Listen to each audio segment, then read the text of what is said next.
Assalamualaikum warahmatullahi wabarakatuh. Nama saya Vika Puji Astuti, NIM 1805510121. Saya dari kelompok 5 akan membagikan video tentang karya ilmiah. Assalamualaikum warahmatullahi wabarakatuh. Perkenalkan, nama saya Salma Mutiara Priliadani, nomor induk mahasiswa 1805510135 dari program studi manajemen. Assalamualaikum warahmatullahi wabarakatuh. Perkenalkan, nama saya Inayah Wijayati, nomor induk siswa 1805510203. Assalamualaikum warahmatullahi wabarakatuh. Perkenalkan, nama saya Ridho Adi Mukti, NIM 1805510154. Perkenalkan, nama saya Rabani Zubika Raffi, NIM 1805510201. Terima kasih. Pengertian karya ilmiah. Karya ilmiah adalah tulisan yang berisikan ilmu pengetahuan dan kebenaran ilmiah yang disusun secara sistematis menurut metode penulisan ilmiah dengan menggunakan ragam bahasa resmi. Karya ilmiah ini dapat berupa laporan kajian dan penelitian yang dibuat untuk kepentingan pengembangan ilmu pengetahuan, dan bentuknya dapat berupa seperti makalah, skripsi, dan laporan penelitian. Sedangkan pengertian karangan ilmiah merupakan suatu karangan atau tulisan yang diperoleh sesuai dengan sifat keilmuannya dan didasari oleh hasil pengamatan, peninjauan, penelitian dalam bidang tertentu, disusun menurut metode tertentu dengan sistematika penulisan yang bersantun bahasa, dan isinya dapat dipertanggungjawabkan kebenarannya atau keilmiahannya. Berikut ciri-ciri karya ilmiah. Yang pertama, reproduktif, yang artinya karya ilmiah ditulis oleh peneliti atau penulis harus diterima dan dimaknai oleh pembacanya sesuai dengan makna yang ingin disampaikan. Yang kedua, tidak ambigu. Tidak ambigu di sini adalah memberikan pemahaman secara detail dan tidak dikemas dengan bahasa yang tidak membingungkan. Dengan begitu, karya ilmiah bisa diterima oleh si pembaca. Yang ketiga, tidak emotif, yang artinya karya ilmiah ditulis tidak melibatkan aspek perasaan dari penulisnya, sebab karya ilmiah harus memaparkan fakta yang didapatkan dari hasil analisis penelitian, bukan dari perasaan subjektif dari penulisnya. Yang keempat, menggunakan bahasa baku. Penggunaan bahasa baku ini agar mudah dipahami oleh si pembaca. Yang kelima, menggunakan kaidah keilmuan yang bertujuan untuk menunjukkan bahwa peneliti atau penulisnya memiliki kapabilitas pada bidang kajian yang dibahas dalam karya ilmiah. Yang keenam, bersifat dekoratif, yang artinya penulis harus menonjolkan keruntutan pikiran yang logis dan kecermatan penelitian. Yang ketujuh, terdapat kohesi. Karya ilmiah harus memiliki kesinambungan antar bagian dan babnya dan bersifat straightforward, yang artinya tidak bertele-tele atau tepat sasaran. Yang kedelapan, bersifat objektif. Karya ilmiah harus bersifat objektif. Hal ini penting karena karya ilmiah tidak dibuat berdasarkan perasaan penulisnya. Yang kesembilan, menggunakan kalimat efektif. Penulisan karya ilmiah harus menggunakan kalimat efektif. Ciri ini berkaitan dengan semua ciri sebelumnya. Tujuannya agar pembaca tidak dipusingkan dengan penggunaan kalimat yang berputar-putar. Syarat karya ilmiah. 1. Objektivitas. Objektivitas berhubungan dengan sikap penulis. Dalam hal ini, penulis harus bersikap objektif dalam mengemukakan pendapatnya.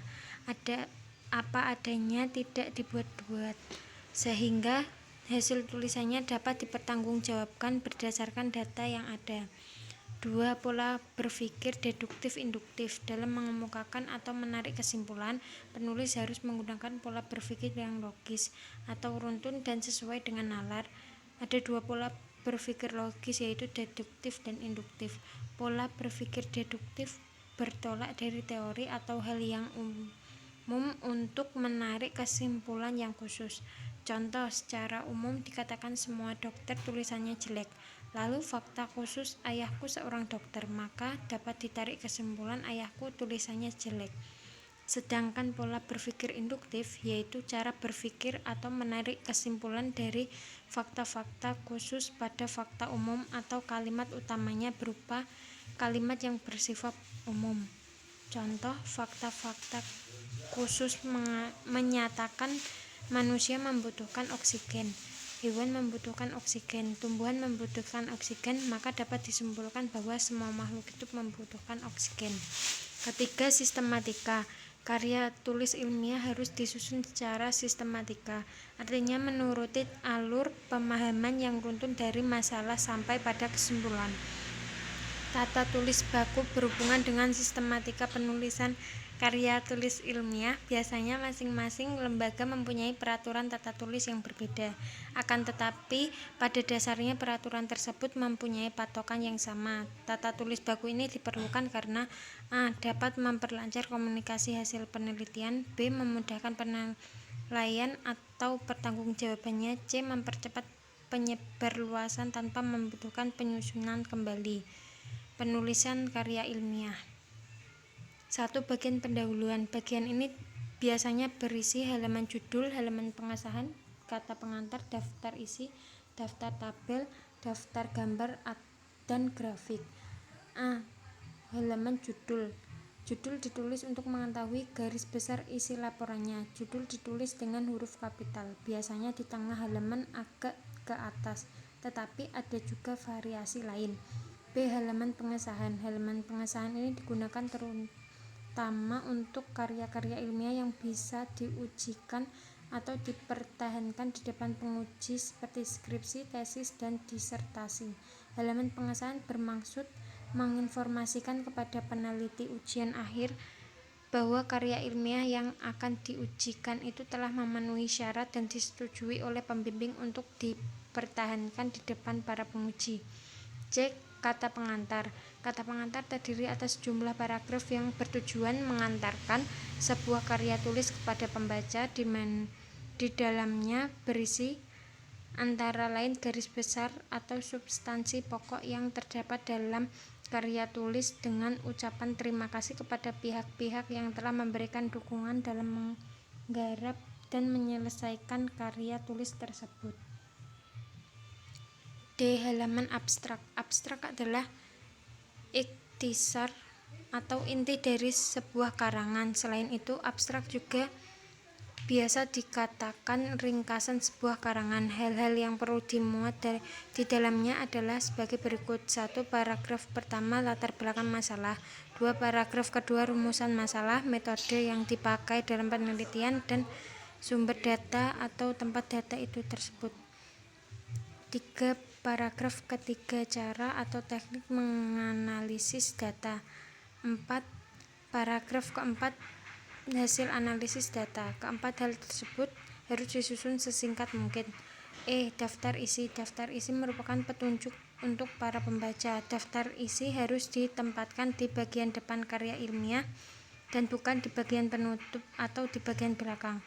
Daftar isi hampir sama dengan kerangka karangan. Perbedaannya ialah daftar isi memakai nomor halaman, sedangkan kerangka karangan tidak. Keduanya terdiri atas bab-bab dan subbab serta rinciannya. F. Daftar tabel, gambar, dan grafik. Jika menggunakan lampiran tabel, gambar, dan grafik untuk menunjang isi laporan, maka harus mencantumkan nomor urut dan halaman dengan jelas. Penulisan karya ilmiah yang selanjutnya yaitu bagian isi. Secara umum, bagian isi terdiri dari A. Pendahuluan. Pendahuluan yaitu memaparkan tentang latar belakang dan perumusan masalah, tujuan dan kegunaan penelitian, hipotesis, penjelasan, dan metode penelitian. Untuk lebih jelasnya, mari kita bahas satu persatu. Yang pertama, latar belakang masalah. Latar belakang masalah adalah hal tertentu yang mendorong mahasiswa untuk melakukan penelitian. Pengungkapan latar belakang masalah harus berurutan dari hal-hal yang bersifat umum sampai hal-hal yang bersifat khusus. Yang kedua, rumusan masalah. Rumusan masalah ditulis untuk menspesifikasikan masalah yang akan dibahas dalam karya tulis.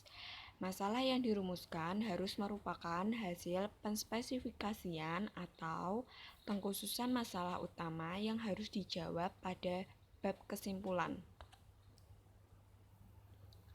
Yang ketiga, tujuan dan manfaat penelitian. Tujuan dan manfaat selalu ada dalam penelitian. Tujuan penelitian biasanya untuk mengetahui sebuah atau sejumlah fenomena tertentu. Manfaat penelitian yakni sesuatu yang bisa dirasakan dan dilaksanakan. Manfaat terdiri dari manfaat yang bersifat teoritis dan manfaat yang bersifat praktis. Yang keempat, ada metodologi penelitian. Metodologi merupakan alat, prosedur, dan teknik yang dipilih dalam melaksanakan penelitian. Metodologi menyangkut berbagai hal yang diperlukan dan digunakan selama penelitian berlangsung. Hal-hal tersebut mencakup A. Metode yang digunakan dalam penelitian, B. Sumber data, C. Cara mengambil data, D. Cara menganalisis data, E. Cara menyimpulkan atau membuat simpulan. Selain di bagian isi ada pendahuluan, terdapat juga landasan teori. Landasan teori diletakkan pada bab 2 dan berisi uraian teoritis yang berhubungan dengan masalah penelitian dan konsep yang mendasari perumusan hipotesis. Hal-hal yang perlu ditulis dalam landasan teori harus sesuai dengan bidang kajian atau fenomena yang sedang diteliti. Agar tidak salah dalam memasukkan teori, kita harus berpedoman pada judul, topik, masalah, kerangka berpikir, dan atau pada variabel-variabel penelitian. Yang berikutnya yaitu ada hasil penelitian. Hasil penelitian ini menguraikan tentang pengolahan dan analisis data serta penafsiran hasil analisis data. Ada juga kesimpulan dan saran. Kesimpulan dan saran yaitu menguraikan keseluruhan hasil penelitian, mengulas hasil penafsiran yang dirujukan kepada landasan teori yang digunakan, kemudian dikemukakan beberapa saran. Di bagian penulisan karya ilmiah yang terakhir yaitu ada bagian penutup. Pada umumnya terdiri dari A. Daftar kepustakaan. Daftar ini harus secara lengkap dan sistematis mencantumkan seluruh buku sumber yang digunakan dalam penulisan laporan. B. Lampiran. Lampiran ini berisi seluruh materi yang disertai daftar pertanyaan, perhitungan statistik, tabel, dan lain-lain. Yang C. Indeks. Berisi daftar kata, istilah, atau nama yang ada dalam laporan dan disusun menurut abjad. Skripsi. Skripsi atau tugas akhir adalah istilah yang digunakan di Indonesia untuk mendapatkan gelar sarjana dari perguruan tinggi. Skripsi suatu karya untuk menghasilkan ilmu pengetahuan atau sesuatu yang dapat dipertanggungjawabkan secara ilmiah dan dikerjakan menurut aturan dan tata cara tertentu. Tujuan skripsi secara umum bertujuan untuk mengembangkan ilmu dari berbagai pengetahuan yang telah dipelajari selama bangku perkuliahan. Mahasiswa wajib menulis skripsi selain untuk syarat kelulusan, juga untuk memberi pengetahuan dan keterampilannya dalam menganalisis, menggambarkan, dan menjelaskan ilmu yang sedang ditulisnya. Selanjutnya, tesis. Tesis adalah tugas akhir jenjang magister atau S2.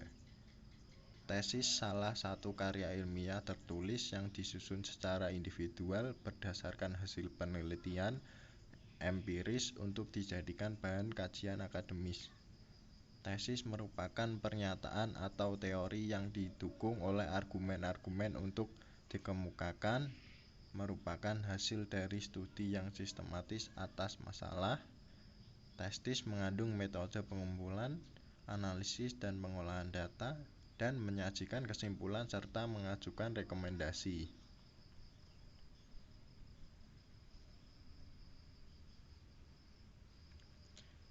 Disertasi.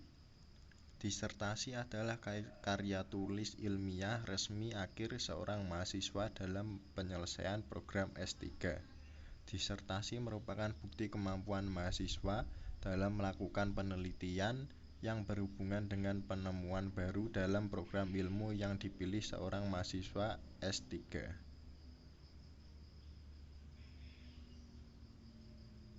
Tugas akhir atau TA adalah hasil tertulis dari pelaksanaan suatu penelitian yang dibuat untuk pemecahan masalah tertentu dengan menggunakan kaidah-kaidah yang berlaku dalam bidang ilmu tersebut.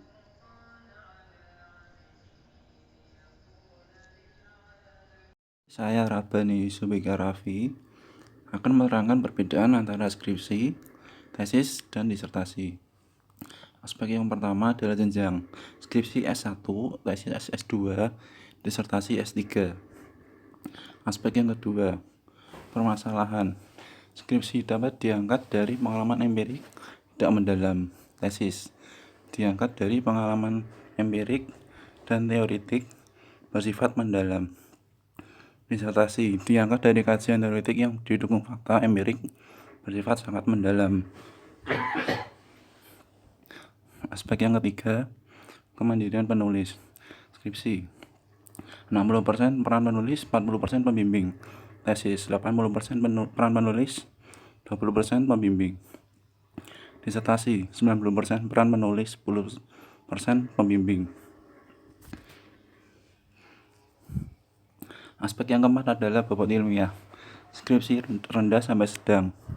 Disertasi tesis sedang sampai tinggi, pendalaman atau pengembangan terhadap teori dan penelitian yang ada. Disertasi tertinggi di bidang akademik, diwajibkan mencari terobosan dan teori baru dalam bidang ilmu pengetahuan. Aspek yang kelima, pemaparan. Skripsi dominan deskriptif, tesis deskriptif dan analitis.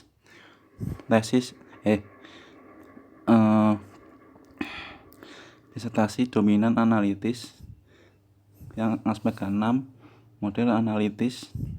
Skripsi rendah sampai sedang, tesis sedang sampai tinggi, disertasi tinggi.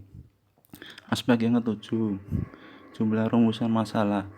Skripsi sekitar 1-2, tesis minimal 3, disertasi lebih dari 3.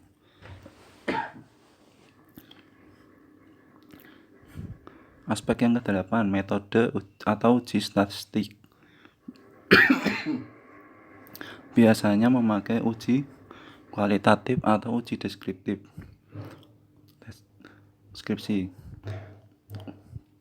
biasanya memakai uji kualitatif atau uji deskriptif, uji statistik parametrik atau statistik non-parametrik, uji hipotesis komparatif, uji hipotesis asosiatif, korelasi, regresi, uji beda, uji square. Tesis biasanya memakai uji kualitatif lanjut atau regresi ganda atau korelasi ganda, multivariat lanjutan, PET analisis, dan SEM. Disertasi sama dengan tesis dengan metode lebih kompleks, berbobot yang bertujuan mencari terobosan dan teori baru dalam bidang ilmu pengetahuan.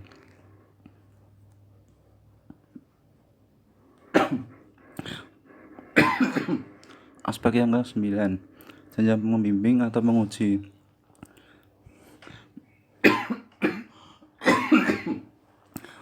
Skripsi minimal magister, tesis minimal dokter dan magister yang berpengalaman. Disertasi minimal profesor dan dokter yang pengalaman. Aspek yang ke-10, orisinalitas penelitian. Skripsi bisa replika penelitian orang lain, tempat kasus berbeda. Tesis mengutamakan orisinalitas, Disertasi harus orisinil. Aspek yang ke-11, penemuan hal-hal yang baru. Skripsi tidak harus, disertasi diutamakan, tesis diutamakan, disertasi diharuskan. Aspek yang ke-12, publikasi hasil penelitian. Skripsi kamus internal dan disarankan nasional. Tesis minimal nasional, disertasi nasional dan internasional. Skripsi aspek yang ke-13, jumlah rujukan atau daftar pustaka. Skripsi minimal 20, tesis minimal 40, disertasi minimal 60. Aspek yang ke-14, metode atau program statistik yang biasa digunakan. Skripsi kualitatif atau manual, Excel, SPSS, dan lain-lain. Tesis kualitatif lanjut atau SPSS, review, Lisrel, Amos, dan lain-lain. Disertasi kualitatif lanjut atau SPSS, review, Lisrel, Amos, dan lain-lain. Sedangkan perbedaan tugas akhir yaitu tugas akhir dan skripsi mempunyai kedudukan yang sama dengan mata kuliah yang lain, tetapi berbeda bentuk. Proses belajar mengajar dan cara penilaiannya. Bobot tugas akhir dan skripsi ditentukan 4 SKS yang setara dengan kegiatan akademik setiap minggu 16-20 jam selama 1 semester atau setara dengan kegiatan 400-500 jam. Tugas akhir dan skripsi merupakan tugas akhir final assignment dan mempertimbangkan keterbatasan kemampuan mahasiswa dalam melakukan penelitian yang mendasari penulisan tugas akhir dan skripsi.